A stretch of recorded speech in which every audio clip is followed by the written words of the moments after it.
wari uzi ko Mozambique ari cyo gihugu cyonyine ku isi gifite AK-47 ku ibendera ryacyo? Ariko se kuki imbunda iri kuri iri bendera kandi kuki batayikuyeho?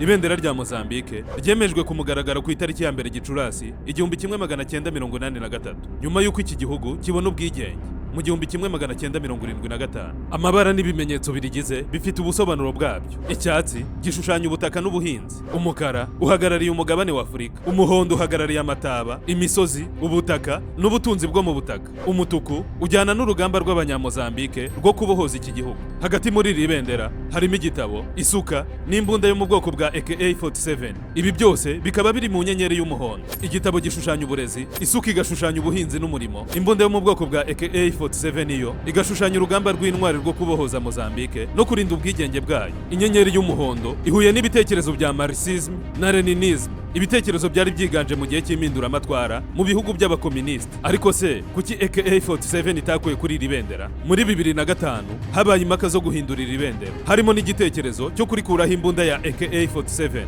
ariko icyo gitekerezo nticyemejwe. Impamvu nyamukuru kitemejwe nuko AK-47 yabaye ikimenyetso cy'amateka y'urugamba rw'ubwigenge, kandi gukura iyi imbunda ku ibendera bikaba byari gusaba guhindura ikirangantego cy'igihugu. Kugeza ubu Mozambique iracyafite AK-47 ku ibendera ryayo. Mozambique ikaba ari cyo gihugu cyonyine gifite AK-47 mu ibendera ryacyo ku isi yose. Ibindi bihugu bifite intwaro mu mabendera yabyo harimo Guatemala ndetse na Haiti, ariko byo ni intwaro zo mu bundi bwoko, ntabwo ari imbunda yo mu bwoko bwa A na K 47.